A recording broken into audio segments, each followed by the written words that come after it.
அஸ்தாஃபிருல்லாஹ். அடியாரின் பிழைகள் அழிப்பாயே அல்லாஹ். அல்லாஹு ரப்பி அல்லாஹு ஹஸ்பி اغفر ذنوبي بفيض الحبيب.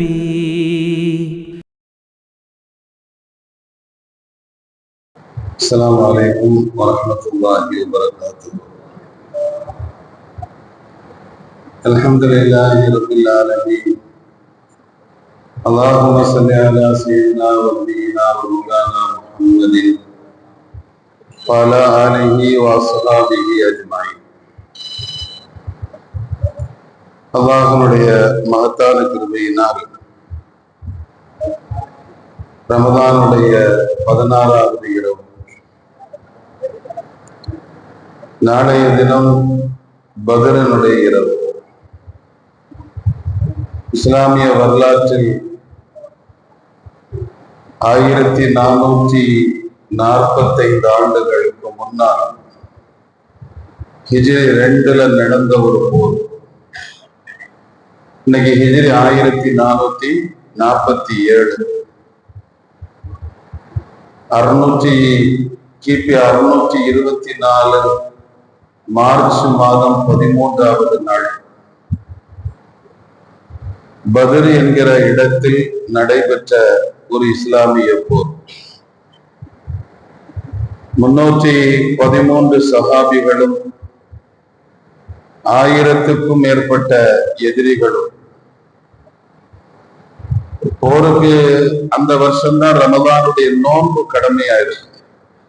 அதுக்கு முன்னால ரமதானுடைய நோன்பும் கடமை இல்லை. ஏன்னா நோன்பு ஹிஜ்ரி 2ல தான் ஃபர்லாக்கப்பட்டுச்சு.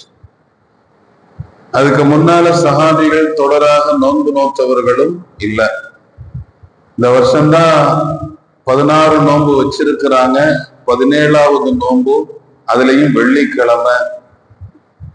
சஹருக்கும் இஃப்தாருக்கும் உணவு இல்லாம கையில இருந்த பேரித்தம்பழங்களை மட்டுமே தின்று தாகம் தணிகிற அளவுக்கு, தண்ணி கூட குடிக்க முடியாத அளவுக்கு அந்த பத்ர் என்கிற கிணத்துல இருந்து கிடைச்ச தண்ணீரை ஆளுக்கு கொஞ்சமாக நாக்கையும் உதட்டையும் நனைத்து அவங்க அப்படி நோன்பு வச்சு அந்த போர் நடக்குது. இதுல 313 பேர் இருக்கிறாங்க. போர் அப்படின்னு சொன்னா தளவாடங்கள், ஆயுதங்கள் வேணும். நம்மளுடைய நாட்டு இயல்பு நமக்கு தெரியும். ஒரு நாட்டை அடிக்கிறதா இருந்தா ஒரு மாசத்துக்கு முன்னாலேயே அந்த நாட்டை சுற்றிலும் போர்க்கப்பல்களையும் விமானங்களையும் நிறுத்தி அந்த நாட்டை பயமுறுத்தாட்டி அவன் பணியல்ல அப்படின்னு சொன்னா அதுக்கு பின்னால தாக்குதலை தொடுக்கிறது பழக்கம். ஆனால் யதார்த்தமாக சண்டைக்காக சென்ற கூட்டம் அல்ல பெருமானார் ஸல்லல்லாஹு அலைஹி வஸல்லம் தலைமையில் போனவர்கள். அபூ சுஃபியான் ஒரு பெரிய வணிக கூட்டத்தை, வணிக பொருளை சிரியாவுல கொண்டு விற்று அந்த லாபத்தோட மக்காவுக்கு வாராரு. அந்த வியாபாரத்தினுடைய நோக்கமே முஸ்லிம்களுக்கு எதிராக அந்த பொருளாதாரத்தை நம்ம திருப்பணும். அதை வச்சு இஸ்லாத்தையும் முஸ்லிம்களையும் அழிக்கணும் அப்படிங்கிறது மக்காவாசிகளினுடைய எண்ணம். அப்ப இந்த பொருள் மக்காவுக்கு போனா இஸ்லாத்துக்கு பேராபத்து உண்டாகும் என்கிற காரணத்தால் அந்த வணிக கூட்டத்தை வழிமறிக்கிறதுக்காக மதீனாவுல இருந்து போனாங்க. போருக்காக போகல. அதனாலதான் நம்ம எல்லாருக்குமே தெரியும் 313 பேர் இருக்கிறாங்க. மொத்தமே 2 குதிரை தான் இருக்கு. பாலைவனத்துல வாகனங்களுக்கு மேல இருந்துதான் சண்டை போட முடியும். ஆனா அந்த வாகனமாக அவங்கள்ட்ட இருந்தது 2 குதிரை. ஒண்ணு சுபைர் ரலியல்லாஹு அன்ஹுடைய குதிரை, இன்னொன்னு மிக்தாத் இப்னு அஸ்வதுடைய குதிரை. ஒரு 70 ஒட்டகம். ஆக 72 போக மீதி எல்லாருமே நடந்துதான் போறாங்க. அந்த கஷ்டத்தை பார்த்த நபி ஸல்லல்லாஹு அலைஹி வஸல்லம் சொன்னாங்க, ஒரு ஒட்டகம் 3 பேருக்கு சொந்தம்னா. ஷிப்ட் முறையில கொஞ்ச நேரம் ஒரு ஆளு, அடுத்து ஒரு ஆளு, அடுத்து ஒரு ஆள். ஆக ஒரு ஒட்டகத்தை 3 பேருக்கா பிரிச்சு கொடுத்தாங்க. பிரிச்சு கொடுக்கும்போது சொன்னாங்க, இந்த ஒட்டகம் அதுல நானும் ஹஜ்ரத் அலியும் அபூ லுபாபாவும் ஷேர் பண்ணிக்கிறோம்னா. ஒரு தளபதி இந்த உலகத்தை ஊய்விக்க வந்த பெருமான் நினைச்சிருந்தா சுபேருடைய குதிரையை வாங்கி அதுல நான் போறேன், நீ ஒட்டகத்துல வாங்க கூட சொல்ல முடியும். ஆனா ஒரு தலைமை பதவியில இருக்கிறவர் பால்கனியிலிருந்து உத்தரவுகளை போடக்கூடிய ஆளா இருக்கக்கூடாது. தன்னுடைய தொண்டர்களோடு களப்பணியில் ஈடுபடக்கூடியவராக இருக்கணும் அப்படிங்கிறத இந்த உலகத்துக்கு காட்டுறதுக்காக இந்த ஒட்டகத்துல நாங்க 3 பேரும் சொல்லிக்கிட்டு ஏறி உட்கார்ந்தார். ஒரு குறிப்பிட்ட தூரம் வந்த உடனே ஒட்டகத்தை விட்டு இறங்கினார். இறங்கி அபூலுபாபாவை கூப்பிட்டு சொன்னாங்க, இது 1 ரவுண்டு நீ ஏறு அப்படின்னா. உடனே அபூலுபாபாவும் அலி ரலியல்லாஹு சேர்ந்து பேசி சொன்னாங்க, யா ரசூலல்லாஹ் நீங்களே வாங்க, நாங்க 2 பேரும் நடந்து வரோம், நாங்க 2 பேரும் நடந்து வரோம், நீங்களே வாங்க, உங்களுக்காக எங்களுடைய வாய்ப்பை விட்டு கொடுக்கிறோம். ஸல்லல்லாஹு அலைஹி வஸல்லம் சொன்னாங்க, மா அன்துமா பி அக்வா மின்னி, நீங்க 2 பேரும் என்னை விட பலசாலிகள்லாம் கிடையாது. எனக்கு என்ன நடக்க முடியாதுன்னு நினைச்சுக்கிட்டீங்களா? உங்களை விட பயங்கரமான ஆளு. சொர்க்கத்தினுடைய 40 இளைஞர்களினுடைய ஆற்றல் கொடுக்கப்பட்டவன். அதனால மா அன்துமா பி அக்வா மின்னி, என்னை விட நீங்க 2 பேரும் பலமானவங்களும் இல்ல. அடுத்த வார்த்தை, உங்க 2 பேரை விட அல்லாஹ்வுடைய கூலிய வேணான்னு நினைக்கிற ஆளும் இல்லைனா. உங்களுக்கு மட்டும் அல்லாஹ்ட்ட பெரிய கூலி கிடைக்கணும், அது எனக்கு வேணான்னு நினைக்கிறீங்களோ, உங்களை விட அல்லாஹ்வுடைய கூலிக்கு ஆதரவு வைக்கக்கூடியவன் தான். அதனால நான் நடந்து வந்தா எனக்கும் கூலி கிடைக்கும் இல்ல, ஏறுங்க. அப்படிதான் அந்த பத்ரினுடைய யுத்த களம். நபி ஸல்லல்லாஹு அலைஹி வஸல்லம் ஒரு தளபதியாக தன்னுடைய சமூகத்தை வார்த்தெடுத்து பயணத்தை கொண்டு சென்றார். ஆக இப்படி 313 நபர்களும் 1000 நபர்களுமாக வந்து யதார்த்தமா அந்த வணிக கூட்டம், அபூ சுஃபியானுடைய தலைமையில வணிக கூட்டம் வேற ஒரு பாதை வழியா மக்காவுக்கு போயிட்டாங்க. மக்காவுக்கு போன அபூ சுஃபியான் சொன்னாரு அபூ ஜஹல்கிட்ட, வேணாம் தா, நாங்க தான் வந்துட்டோம், சண்டையெல்லாம் வேணாம், ஊருக்கு திரும்பி வாழ்ந்தாங்க.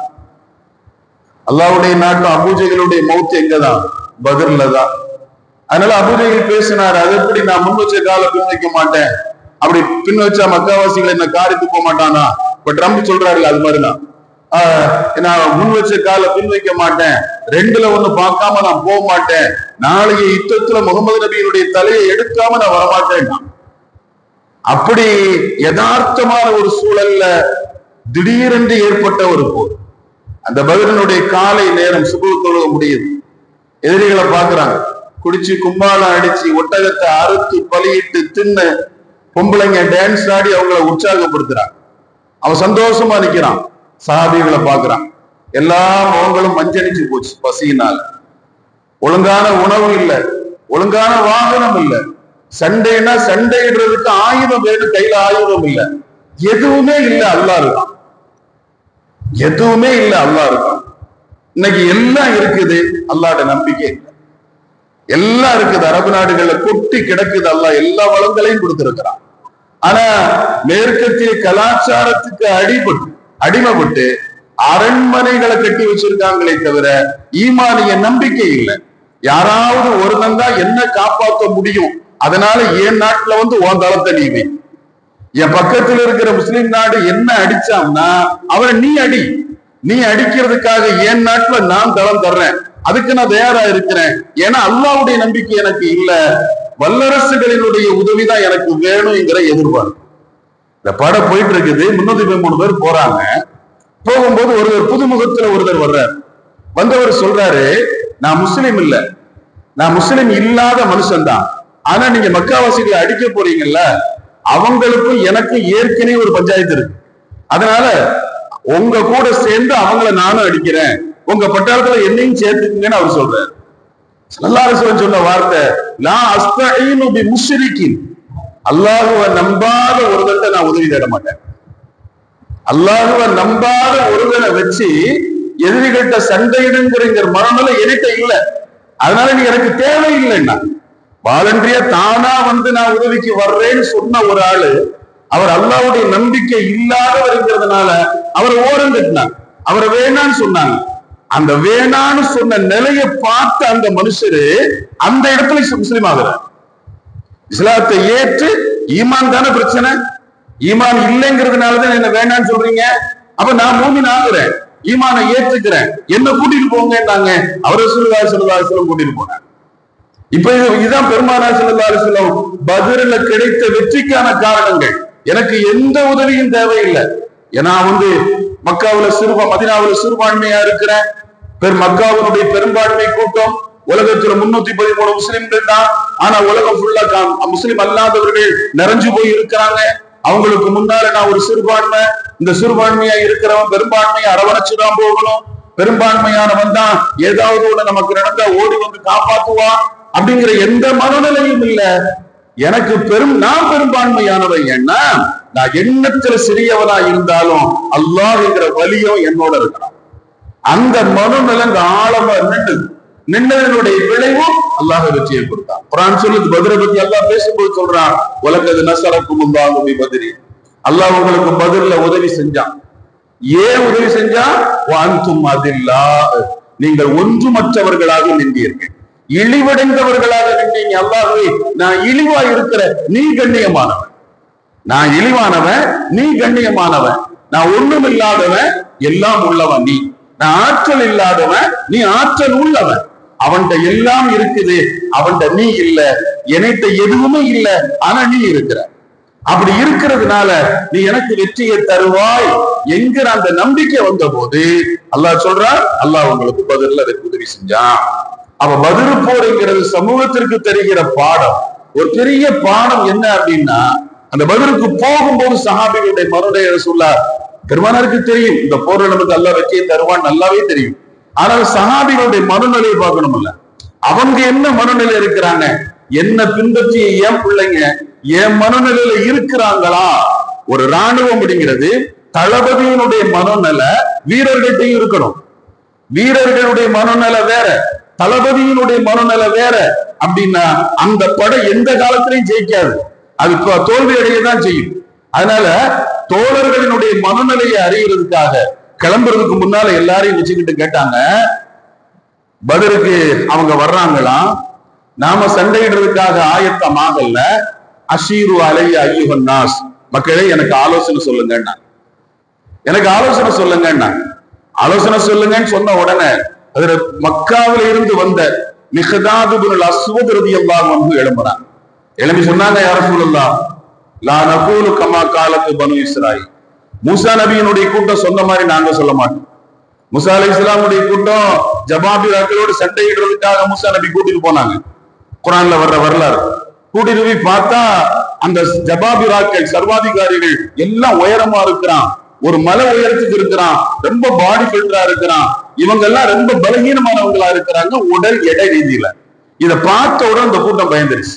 இவ்வளவு பெரிய ஆட்கள் நம்ம எப்படி அடிக்க முடியும் அப்படின்னு சொல்லிக்கிட்டு அந்த கூட்டம் சொல்லிச்சு, இதுஹப் அந்த மூசாவை நீங்களும் ஒரு ரப்புக்க உங்க ரப்பும் போய் காத்திலா சண்டை போடுங்க, நாங்க இங்கேயே உட்கார்ந்துக்கிறோம். நாங்க இப்படி மூசா நபி அந்த கடைசி நேரத்துல அவங்க எப்படி கால வாரினாங்களோ அது மாதிரி நாங்க சொல்ல மாட்டோம்.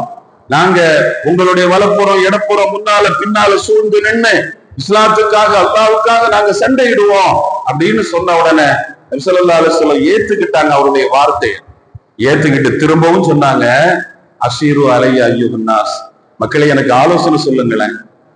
ஏன்னா மிக்கதாது மக்காவாசி முஹாஜிர், மதீனால இருக்கிற அன்சாரிகளுடைய மனநிலை என்னன்னு தெரியணும்ல. மக்காவில இருக்கிற முஹாஜிர்கள் பழக்கத்துல ரசூலுல்லாஹ்வுக்கு பழக்கப்பட்டவங்க, அவங்க யுத்தங்களோடு பரிச்சயம் உள்ளவங்க.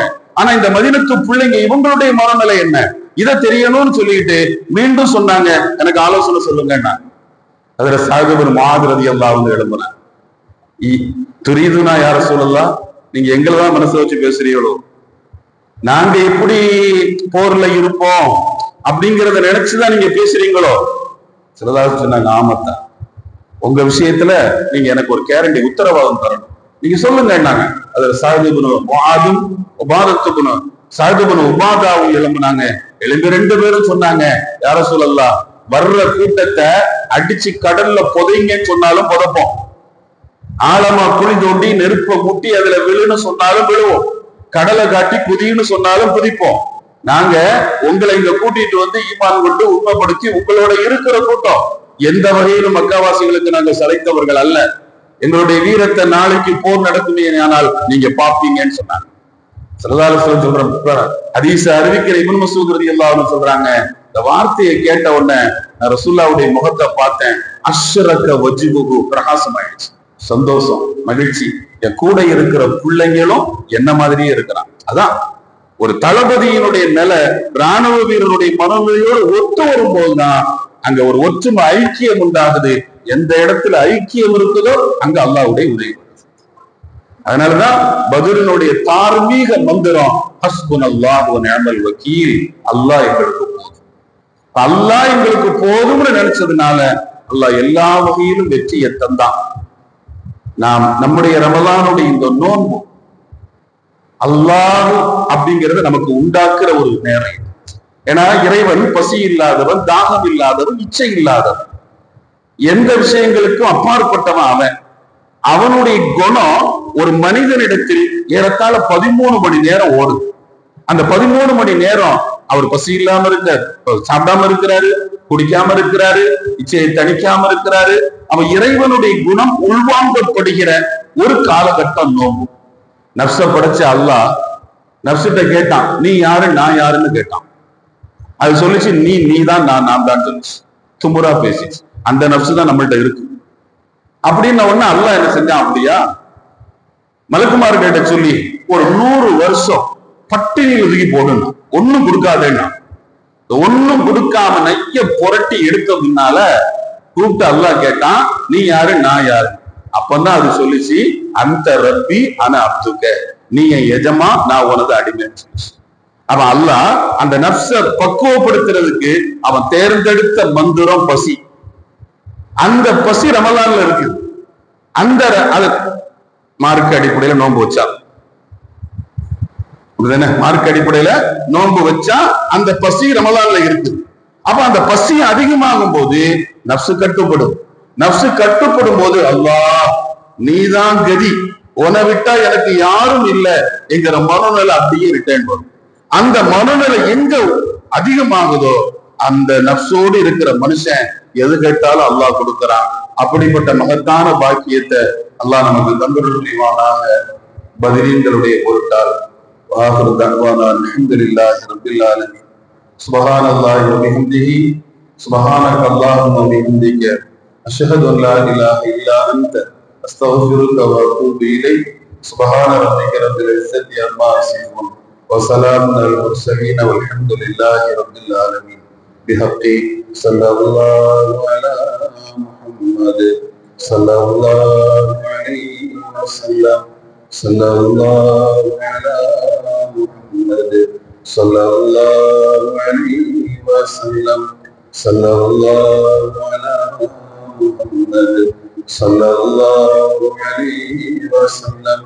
اللهم صل على محمد وعلى آل البيت وسلم، وصل على جميع الأنبياء والمرسلين، والحمد لله رب العالمين. السلام عليكم. அல்லாஹு அல்லாஹ் அஸ்தக்ஃபிருல்லாஹ், அடியாரின் பிழைகள் அழிப்பாயே அல்லாஹ். அல்லாஹு ரப்பி அல்லாஹு ஹஸ்பி, اغفر ذنوبي بفيض الحبيب.